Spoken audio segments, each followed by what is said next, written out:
സൂറത്ത് യൂനുസ് മറിച്ചു കഴിഞ്ഞാൽ വളരെ മനോഹരമായിട്ട് അല്ലാഹ് പറയുന്നുണ്ട്, അലാ ഇന്ന ഔലിയാ അല്ലാഹ് ലാ ഖൗഫുൻ അലൈഹിം വലാ ഹും യഹ്സനൂൻ അല്ലദീന ആമനൂ വകാനൂ യത്തഖൂൻ.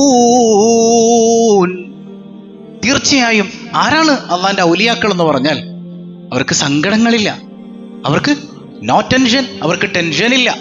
അവരല്ലാഹുവിൽ എല്ലാം അർപ്പിച്ചവരാണ്.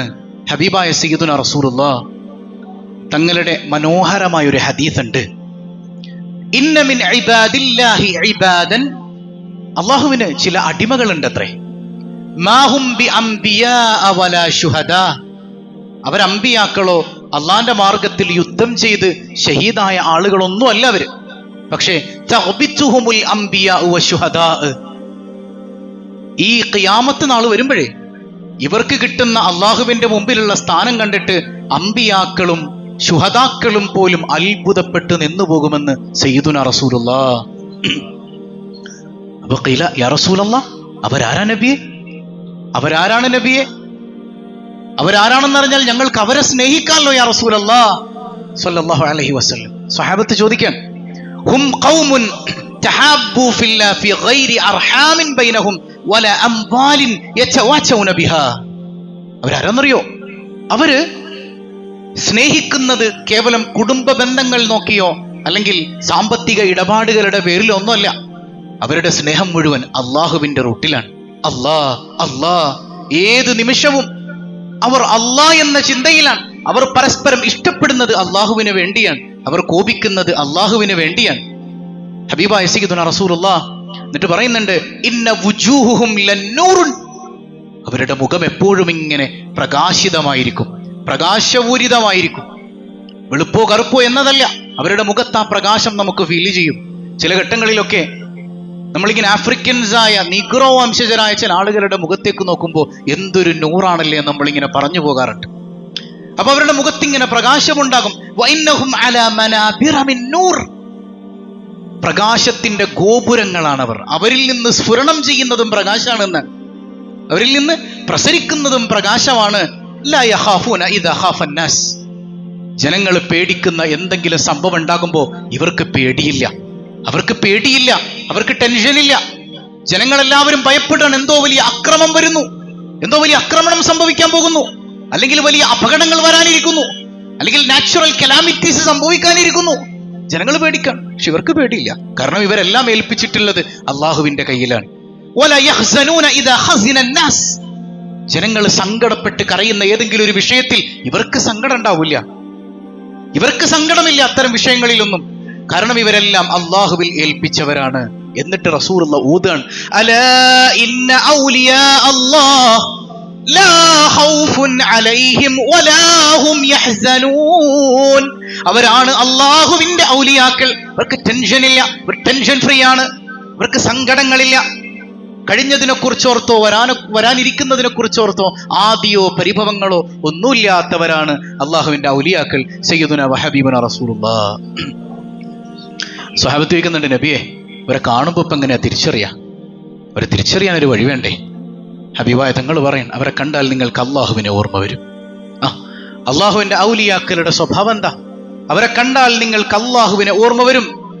ഒരിക്കൽ ചോദിക്കുന്നുണ്ട് സ്വഹാബ, യാ റസൂലല്ലാഹ് അയ്യു ജുലസാഇന ഖൈർ, നബിയെ ഞങ്ങൾ ആരുടെ കൂടെ ഇരിക്കേണ്ടത്? അപ്പൊ നമ്മൾ പലപ്പോഴും പലയിടങ്ങളിലും പോയി ഇരിക്കാറുണ്ട്.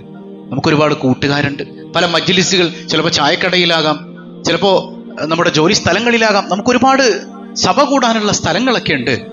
ഞങ്ങൾ ആരുടെ കൂടെ ഇരിക്കണം നബിയെ? ഹബീബായ സയ്യിദുനാ റസൂലുള്ളാഹ് തങ്ങൾ പറയാൻ, നിങ്ങൾ ഏതൊരു മനുഷ്യന്റെ അടുത്താണോ പോയിരിക്കുന്നത് ആ മനുഷ്യനിൽ നിന്ന് സ്ഫുരണം ചെയ്യേണ്ടത് അള്ളാന്റെ പ്രകാശമാണ്. അയാളെ കാണുമ്പോൾ അള്ളാനെ ഓർമ്മ വരണം.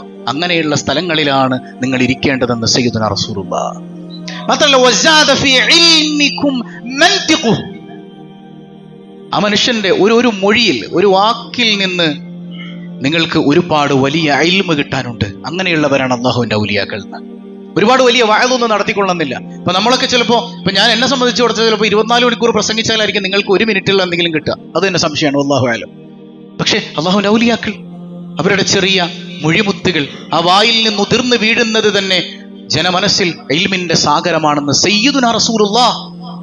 ഇപ്പൊ ജീലാനി തങ്ങളുടെ സദസ്സിൽ 70,000 ആളുകൾ ഉണ്ടാകുമായിരുന്നു. അത്രേ ഒരു ക്ലാസ്സിൽ 70,000 ആളുകൾ, വലിയ ആലിമീങ്ങൾ, അതിൽ കുത്തുബുകൾ, ഔലിയാക്കൾ, സ്വാലിഹീങ്ങളൊക്കെ ഉണ്ട്. ജീലാനി തങ്ങള് വലിയ ബഹളം ഉണ്ടാക്കിയിട്ട് പ്രസംഗിച്ച ആളായിരുന്നില്ല. അവിടുത്തെ ചില സംസാരങ്ങൾ, ചില മൊഴിമുത്തുകൾ കേൾക്കുമ്പോഴേക്ക് ചിലർ ബോധമറ്റ് വീഴും, ചിലർ തൗബയുടെ മനസ്സോടുകൂടെ മരണം സംഭവിച്ചവിടെ വീഴും. അത്രമേൽ കൽബ് നോക്കി സംസാരിക്കുന്നവരാണ് അള്ളാഹുവിന്റെ ഔലിയാക്കൾ എന്ന് പഠിപ്പിക്കുന്നത് ആരാ? ലോകത്തിന്റെ നേതാവ് സയ്യിദുനാ റസൂലുള്ളാഹി സ്വല്ലല്ലാഹു അലൈഹി വസല്ലം. അവരെയാണ് നമ്മൾ സൂഫി എന്നൊക്കെ വിളിക്കുക. സൂഫി എന്ന് പറയുമ്പോൾ ഇപ്പൊ ഇന്ന് കോമഡി ആയിട്ടുണ്ടോ എന്നുള്ളൊരു സംശയമാണ്. സൂഫി കുറെ കള്ളന്മാർക്ക് ഇടാൻ പറ്റിയ പേരായി ഇന്ന് സൂഫി എന്നത് മാറിയിട്ടുണ്ട്. ഒരുപാട് വേഷം, കേവലം വേഷം കെട്ടലല്ല സൂഫി എന്ന് പറഞ്ഞാൽ. സൂഫി എന്ന് പറഞ്ഞാൽ ആരാണ്? മൻ സഫാ ബാത്തിനുഹു വളാഹിറുഹു ബിമുതാബഅതി കിതാബില്ലാഹി വസുന്നതി റസൂലില്ലാഹി സ്വല്ലല്ലാഹു അലൈഹി വസല്ലം. കിതാബിലൂടെ, ഖുർആനിലൂടെ, ഹദീസിലൂടെ, ഇസ്ലാമിന്റെ പ്രമാണങ്ങളിലൂടെ ഹൃദയത്തെ ശുദ്ധീകരിച്ചവരാണ് സൂഫികൾ, അല്ലാതെ വേഷം കെട്ടുകാരല്ല.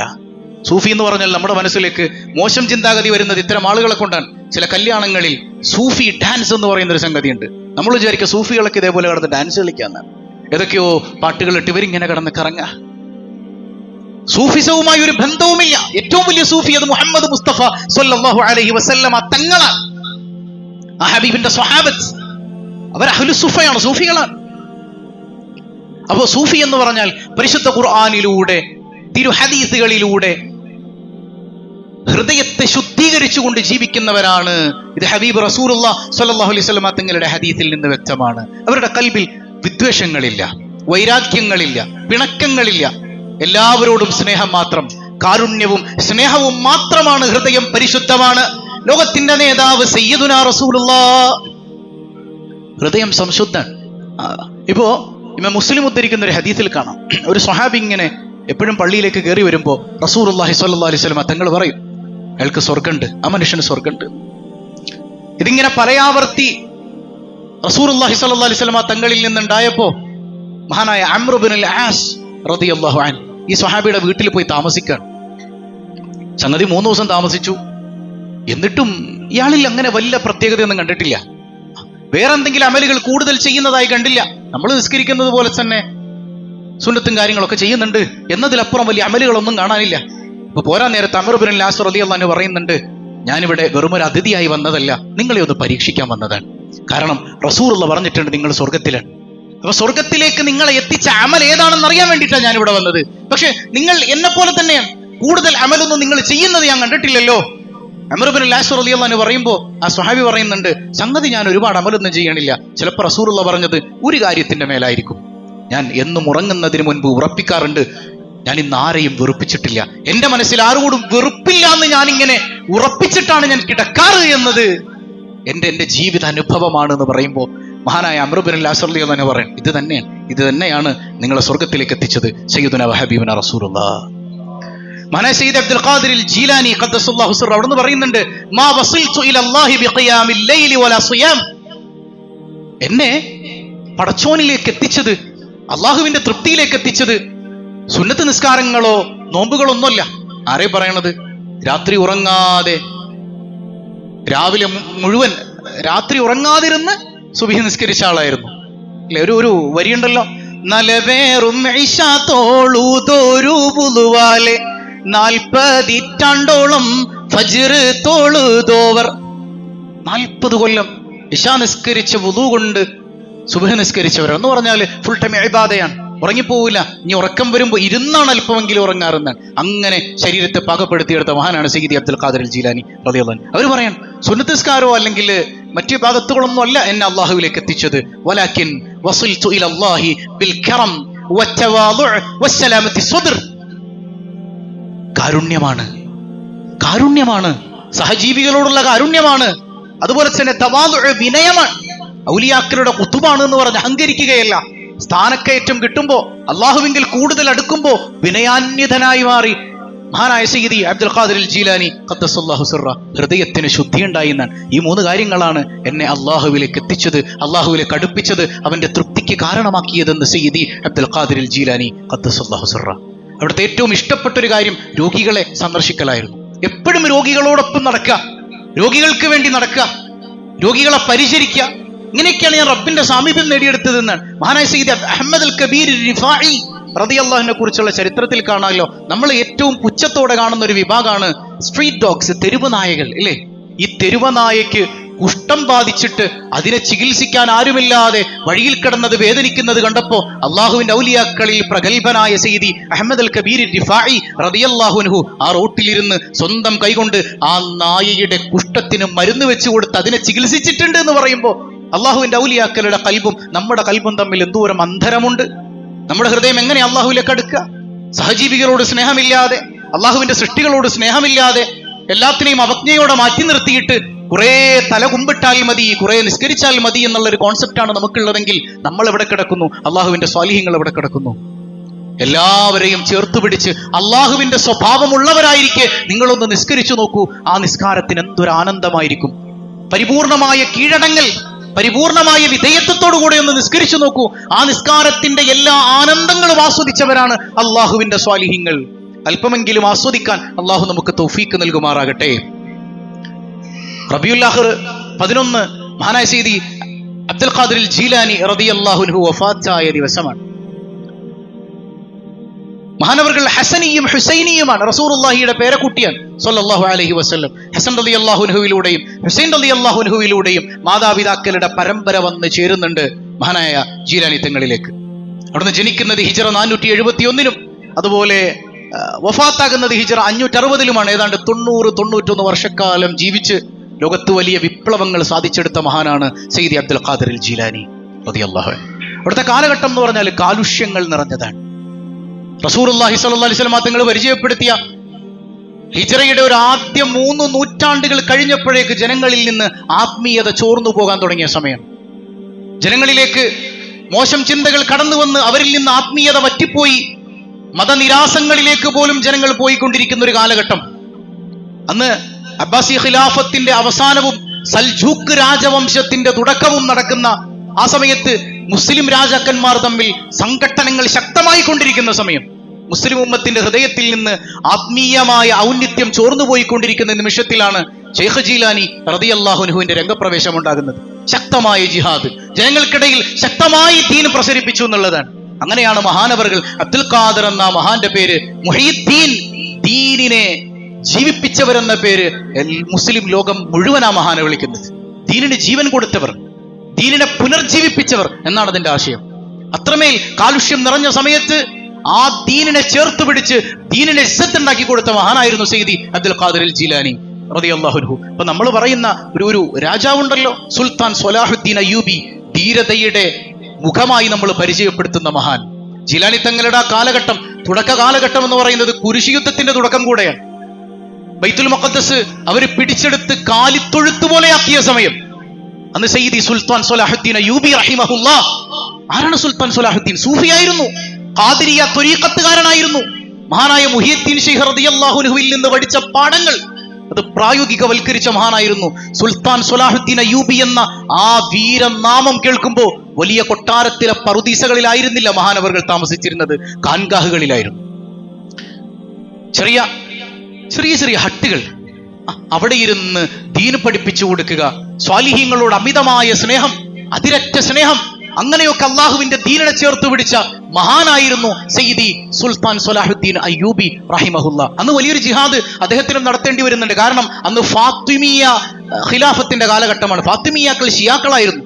അപ്പൊ അവരോടും ജിഹാദ് ചെയ്തിട്ടാണ് ഒരു ഖാദിരിയായ ശൈഖ് സുൽത്താൻ സ്വലാഹുദ്ദീൻ അയ്യൂബി റഹിമഹുല്ലാ ജിഹാദ് നടത്തി കുരിശിയോദ്ധാക്കളോട് അവരോട് പ്രതിരോധം തീർത്ത് ഫലസ്തീൻ കയ്യിലാക്കിയത്, ബൈത്തുൽ മഖദ്ദസ് കയ്യിലാക്കിയത്, മുസ്ലിം ഭരണം അവിടെ സ്ഥാപിച്ചെടുത്തത്.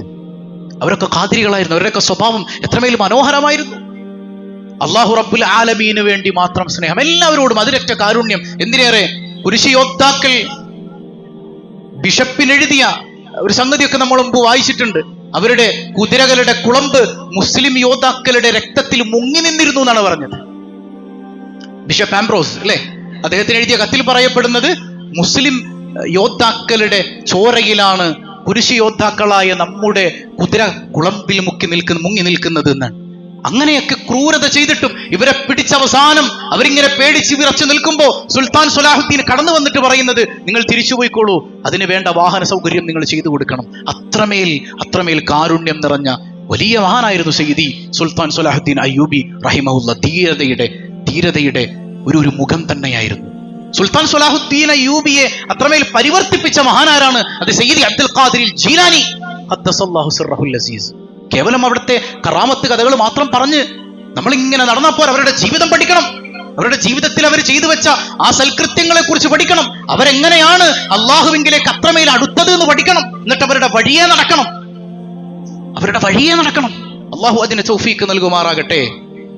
ഈ ബാല്യനാഥം കാലം മുതൽക്ക് നമ്മൾ ഒരുപാട് കേട്ടിട്ടുണ്ട് അല്ലേ?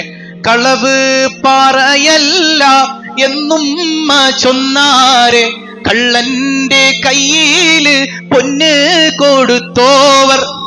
ചെറിയ കുട്ടിയായിരിക്കുമ്പോ ബഗ്ദാദിലേക്ക് ഇൽമു പഠിക്കാൻ പോകുന്ന സയ്യിദി അബ്ദുൽ ഖാദിർ ജീലാനി റളിയല്ലാഹു അൻഹു ഉമ്മ കൊടുത്തു വിടുന്ന 40 സ്വർണ്ണ നാണയം ഒളിപ്പിച്ചു വെക്കാൻ ശരീരത്തിൽ. പോകുന്ന വഴി കള്ളന്മാർ തടയുന്നു. എല്ലാവരെയും ഇങ്ങനെ നന്നായി പരിശോധിക്കുന്നുണ്ട്. എല്ലാവരുടെയും കയ്യിൽ നിന്ന് സ്വത്തുക്കൾ തട്ടിയെടുക്കുന്നു, ക്രൂരമായി മർദ്ദിക്കുന്നു. ചെറിയ കുട്ടിയായതുകൊണ്ട് പരിഗണിക്കാതെ പോവാണ്. ഇപ്പൊ കൊള്ളത്തലം വെറുതെ ചോദിക്കുന്നുണ്ട്, നിന്റെ കയ്യിൽ വല്ലതുണ്ടോ? ഉണ്ട്, എന്റെ ഉമ്മ എനിക്കിത് കുറച്ച് സ്വർണ്ണനാണ് ഇവിടെ വെച്ച് തന്നിട്ടുണ്ട്. മോനെ, ഇതെന്തിനാ നീ പറഞ്ഞത്? നിനക്കിത് പറയാതിരിക്കാമായിരുന്നല്ലോ. ഞങ്ങൾ നിന്നെ ഒരിക്കലും പരിശോധിക്കില്ല. പരിശോധിച്ചാൽ തന്നെ അത് കണ്ടെത്താനും പറ്റൂല. അത്രമേൽ രഹസ്യ സ്വഭാവത്തിലാണ് ഉമ്മ അത് നിനക്ക് വെച്ച് തന്നിട്ടുള്ളത്. പിന്നെ എന്തിനാ മോനത് പറഞ്ഞേ? എന്റെ ഉമ്മ എന്നോട് പറഞ്ഞിട്ടുണ്ട്, ഏത് ഘട്ടത്തിലും കളവ് പറയരുത്. അത് ജീവിതത്തിലെ ഒരു നിത്യം അങ്ങനെ തന്നെ ആയിരുന്നു സയ്യിദ് അബ്ദുൽ ഖാദിർ ജീലാനി റളിയല്ലാഹു അൻഹു. അള്ളാഹിനോട് കളവ് പറഞ്ഞിട്ടില്ല. ഉമ്മ പഠിപ്പിച്ചു കൊടുത്ത ഒരു വാക്ക് അള്ളാഹുവിനോട് കളവ് പറയാത്തതിലേക്ക് എത്തി. നമ്മൾ ദിനേനെ അള്ളാഹിനോട് കളവ് പറയുന്നവരാ. നിങ്ങൾ ചിന്തിച്ചു നോക്കിയേ, ഇപ്പൊ നമ്മൾ നിസ്കരിക്കുന്നുണ്ട്. എന്താ നമ്മുടെ നിസ്കാരത്തിന്റെ നിയ്യത്ത്? എന്താ നിസ്കാരത്തിന്റെ നിയ്യത്ത് എന്താ? ഉസല്ലി സ്വലാത്തുൽ ഫർദ് സ്വലാത്തുൽ ദുഹരി 4 റക്അത്തിൻ മുതവജ്ജിഹൻ ഇലൽ ഖിബ്ലത്തി അദാഅൻ ലില്ലാഹി തആല. അള്ളാഹ്ക്ക് വേണ്ടി എന്ന് പറഞ്ഞിട്ട് ഒരു നിസ്കാരമെങ്കിലും അള്ളാഹ്ക്ക് വേണ്ടി പൂർത്തീകരിക്കാൻ നമുക്ക് പറ്റിയിട്ടുണ്ടോ? ഒരൊറ്റ നിസ്കാരമെങ്കിലും ജനിച്ചിട്ട് ചിന്തിച്ചു നോക്കിയേ. ഇവിടെ ജനിച്ചിട്ട് 70 വയസ്സായ വല്യുപ്പമാർ ഇവിടെ ഇല്ലേ? 60 വയസ്സായവരില്ലേ? 50 വയസ്സായവരില്ലേ? 40, 30, 20 ആയിക്കോട്ടെ, ജനിച്ചിട്ട് ഇത്ര കൊല്ലം നിസ്കരിച്ചിട്ട് ലില്ലാഹി തആല അള്ളാഹ്ക്ക് വേണ്ടി നോമ്പെടുക്കുന്നു, അള്ളാഹ്ക്ക് വേണ്ടി നിസ്കരിക്കുന്നു എന്ന് പറഞ്ഞിട്ട് ഒരൊറ്റ നിസ്കാരമെങ്കിലും പരിപൂർണാർത്ഥത്തിൽ അള്ളാഹുവിന് സമർപ്പിക്കാൻ നമുക്ക് പറ്റിയിട്ടുണ്ടോ? എന്തേ നമ്മുടെ കൽബിലേക്ക് ഇതൊന്നും ഇറങ്ങിയിട്ടില്ല. എന്നാൽ സയ്യിദ് അബ്ദുൽ ഖാദിർ ജീലാനി ഖദ്ദസല്ലാഹു സിർറ ആ ചെറുപ്പം മുതലേ സൃഷ്ടികളോട് നുണ പറഞ്ഞിട്ടില്ല. അതിലൂടെ സ്രഷ്ടാവിനോട് തീരെ പറഞ്ഞിട്ടില്ല. അതാണ് എന്നെ ഉയരങ്ങളിലേക്ക് എത്തിച്ചതെന്ന് മറ്റൊരിക്കൽ സയ്യിദി അബ്ദുൽ ഖാദിർ ജീലാനി ഖദ്ദസല്ലാഹു സിർറഹുൽ അസീസ് മനോഹരമായി നമുക്ക് പറഞ്ഞു തന്നത് കാണാം. അദ്ദേഹം എപ്പോഴും മതത്തിന്റെ ഉള്ളിൽ നിന്നിരുന്നു. മതത്തിന്റെ ഉള്ളിൽ നിന്നു എന്ന് ഞാൻ പറയാൻ കാരണം, ഇന്ന് സൂഫിസം എന്ന് പറഞ്ഞാൽ കേവലം കുറെ വസ്ത്രങ്ങളൊക്കെ വലിച്ചിങ്ങനെ ഇട്ട് എന്തൊക്കെയോ വേഷപ്രച്ഛന്നം നടത്തിയില്ലേ, പ്രച്ഛന്ന വേഷം നടത്തി എന്തൊക്കെയോ കാട്ടിക്കൂട്ടലാണെന്നുള്ളൊരു തോന്നൽ ജനങ്ങൾക്കിടയിൽ ഉണ്ടാക്കലാണ്. അതൊന്നുമല്ല. അദ്ദേഹം ദീനിന്റെ അകത്ത് നിന്നിരുന്ന മഹാനാണ് സയ്യിദ് അബ്ദുൽ ഖാദിർ ജീലാനി ഖദ്ദസല്ലാഹു സിർറ. ആ ദീനി ബൗണ്ടറിക്ക് അപ്പുറം പോകാത്ത മഹാൻ, അവിടെ നിന്ന് അള്ളാഹുവിന്റെ ഔലിയാക്കളുടെ കുത്തുബായ മഹാൻ. അപ്പൊ സൂഫി എന്ന് പറയുന്ന പ്രയോഗം തന്നെ യഥാർത്ഥത്തിൽ ഇസ്ലാമിന്റെ അന്തസത്തയാണ്. ആ സൂഫിസമാണ് ലോകം മുഴുവൻ ഇസ്ലാമിന് ഇത്രമേൽ മനോഹരമായി വ്യാപിപ്പിച്ചത്. അപ്പൊ അതിന്റെ പേരിലുള്ള പുഴുക്കുത്തുകളെ നമ്മൾ തിരിച്ചറിഞ്ഞിട്ട് ഹക്കായതിനെ മനസ്സിലാക്കലാണ്.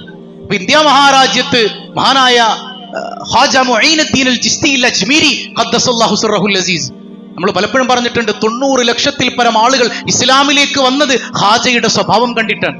ഖാജയിൽ നിന്ന് സ്ഫുരണം ചെയ്ത ആ പ്രകാശം ഏറ്റുവാങ്ങിയിട്ടാണ് 90 ലക്ഷത്തിൽ പരം ആളുകൾ ഇസ്ലാം സ്വീകരിച്ചത്. മനസ്സിലായി? അതാണ് സൂഫിയിൽ നിന്ന് പ്രസരിക്കുന്ന പ്രകാശം. ആ പ്രകാശത്തെ ഉൾക്കൊള്ളാൻ നമുക്ക് കഴിഞ്ഞാൽ ആ ജീവിതം അത്രമേൽ മനോഹരമാണ്. ഒരുപാട് കറാമത്തുകൾ ഉണ്ടായ മഹാനാണ് സയ്യിദി അബ്ദുൽ ഖാദിർ ജീലാനി ഖദ്ദസല്ലാഹു സിർറ. കറാമത്ത് എന്ന് പറഞ്ഞാൽ കേൾക്കുമ്പോൾ തന്നെ ചെവി അടച്ചു വെക്കേണ്ട, കണ്ണടച്ചു വെക്കേണ്ട സംഗതിയൊന്നുമല്ല. കറാമത്തിന്റെ പേരിൽ ഒരുപാട് പുഴുക്കുത്തുകൾ ഇന്ന് പലതും പറഞ്ഞ് അഭിനയിക്കുന്നുണ്ട്, പലതും കാട്ടിക്കൂട്ടുന്നുണ്ട്. അവരൊക്കെ മാറ്റി നിർത്തണമെങ്കിൽ നമുക്ക് ദീൻ എന്താന്ന് പഠിക്കണം. ദീൻ എന്താണെന്ന് നമ്മൾ അറിയണം. കറാമത്ത് എന്ന് പറയുമ്പോൾ തന്നെ അങ്ങനെ ഒരു സാധനം ഇല്ല എന്ന് പറഞ്ഞാൽ അവന് ഖുർആനിന്റെ പുറത്താണ്, ഖുർആനിനെതിരാണ് അവൻ പറയുന്നത്. കാരണം മഹദിയായ സയ്യിദത്തുന മറിയം റളിയല്ലാഹു അൻഹ അല്ലാഹുവിന്റെ ഔലിയാക്കളിൽ പ്രമുഖയാണ്. വലിയച്ചാണ് സയ്യിദത്തുന മറിയം ബീബി റളിയല്ലാഹു അൻഹ. മറിയം ബീവിയുടെ റൂമിലേക്ക് ബൈത്തുൽ മഖ്ദസിന്റെ ഓരത്താണ് മറിയം ബീവി താമസിച്ചിരുന്നത്. ആ റൂമിലേക്ക് പ്രവേശനമുണ്ടായിരുന്ന ഒരേ ഒരു പുരുഷൻ, അത് മഹാനായ നബിയുല്ലാഹി സക്കരിയ അലൈഹിസ്സലാത്തു വസ്സലാമാണ്. സക്കരിയ നബി അവിടെ ഇങ്ങനെ ചെല്ലുന്ന സമയത്ത് വജദ ഇൻദഹാ റിസ്ഖാ, ഖുർആൻ പറയുന്നുണ്ട് അവിടെ ആ സീസണിൽ ഇല്ലാത്ത കുറെ പഴങ്ങൾ ഇങ്ങനെ നിരത്തി വെച്ചിരിക്കുന്നു. സീസണൽ ഫ്രൂട്ട് അല്ല, ആ സീസണിൽ ഇല്ലാത്ത, ആ നാട്ടിൽ കിട്ടാത്ത പഴങ്ങളൊക്കെ ഇങ്ങനെ നിരന്നിരിക്കുന്നുണ്ട്. ചോദിക്കുന്നുണ്ട്, യാ മറിയം അന്നാ ലകി ഹാദാ, മറിയമേ ഇതെന്തൊരു അത്ഭുതമാണ്, ഇതാരാ നിനക്ക് കൊണ്ടുവന്ന് തന്നത്? കാരണം ഈ നാട്ടിൽ കിട്ടാത്ത, ഈ സീസണിൽ കിട്ടാത്ത പഴങ്ങളൊക്കെ ആരാണ് ഇവിടെ നിരത്തി വെച്ചിട്ടുള്ളത്? ഖാലത് ഹുവ മിൻ ഇൻദില്ലാഹ്, ഇത് അല്ലാഹ് തന്നതാണ്, ഇതെന്റെ റബ്ബ് തന്നതാണ്. പടച്ചോൻ, അതെ, ആരാരും സഹായിക്കാൻ അവിടെ ഇല്ലാത്ത, പ്രത്യക്ഷത്തിലില്ലാത്ത അള്ളാഹുവിന്റെ വലിയത്തായ ഒരു പെണ്ണ് താമസിക്കുന്ന മുറിയിലേക്ക് സക്കരിയ നബി വന്ന് നോക്കുമ്പോ അവിടെ അല്ലാഹ് പഴമിറക്കി കൊടുത്തിരിക്കുന്നു. അപ്പൊ ഇതൊക്കെ ഖുർആൻ കൊണ്ട് സ്ഥിരപ്പെട്ട കാര്യമാണ്. ഇല്ല എന്ന് നിഷേധിച്ചാൽ ഈ പറയുന്ന ഖുർആനിന്റെ പുറത്താണ് നമ്മൾ. എത്ര സംഗതികൾ സുലൈമാൻ നബിയുടെ സദസ്സിലുണ്ടായിരുന്ന സംഭവമൊക്കെ നമ്മൾ മുമ്പ് വിവരിച്ചതുകൊണ്ട് ഞാൻ അതിലേക്ക് കടക്കുന്നില്ല. സുലൈമാൻ നബി അലൈഹി സ്വലാമിന്റെ ബൽഖീസിന്റെ സിംഹാസനം സുലൈമാൻ നബിയുടെ മുമ്പിലേക്ക് ആസഫ് ഇബ്നു ബർഖിയ എന്ന് പറയുന്ന അള്ളാഹുവിന്റെ ഔലിയാക്കളിൽപ്പെട്ട ഒരു മനുഷ്യൻ കൊണ്ടുവന്നത് കണ്ണടച്ച് തുറക്കുന്നതിന് മുൻപ്. എങ്ങനെ നമ്മളെ സംബന്ധിച്ചിടത്തോളം ഇറ്റ്സ് ഇമ്പോസിബിൾ. പക്ഷെ അള്ളാഹിനെ കൊണ്ട് പറ്റൂലേ? സ്വഹീഹുൽ ബുഖാരിയിലെ ഹദീസ് ഖുദ്സിയായ ഹദീസാണ്. ഖുദ്സിയായ ഹദീസ് എന്ന് പറഞ്ഞാൽ അള്ളാഹ് പറയാൻ, മൻ ആദാലി വലിയൻ, എന്റെ വലിയനെ ആരെങ്കിലും നിസ്സാരമാക്കിയാൽ, എന്റെ വലിയനെ വേദനിപ്പിച്ചാൽ ഞാൻ അവനോട് യുദ്ധം ചെയ്യുമെന്ന് അള്ളാഹു പറഞ്ഞതായി നബി മുഹമ്മദ് മുസ്തഫ സല്ലല്ലാഹു അലൈഹി വസല്ലം. എന്നിട്ടോ എന്നിലേക്ക് ഒരു അടിമ അടിച്ചാൽ അവന്റെ കേൾവി ഞാനാകും, അവൻ കാണുന്ന കണ്ണ് ഞാനാകും, അവൻ പിടിക്കുന്ന കൈ ഞാനാകും, അവൻ നടക്കുന്ന കാല് ഞാനാകും. അവൻ ചോദിച്ചാൽ ഉടനെ ഞാൻ ഉത്തരം കൊടുക്കും. അല്ലാഹു റബ്ബുൽ ആലമീൻ പറയാൻ എത്ര കൃത്യാണത്. അങ്ങനെ കഴിവ് കൊടുക്കുന്ന റബ്ബിന് എത്രമേൽ സിമ്പിളാണ് ഈ കാര്യങ്ങളൊക്കെ. ഇതൊന്നും ഇല്ലാന്ന് നമ്മൾ വാദിക്കുമ്പോൾ നമ്മൾ അള്ളാന്റെ കഴിവിനെയാണ് നിഷേധിക്കുന്നത്. അള്ളാഹു മനസ്സിലാക്കാൻ തൗഫീക്ക് നൽകുമാറാകട്ടെ.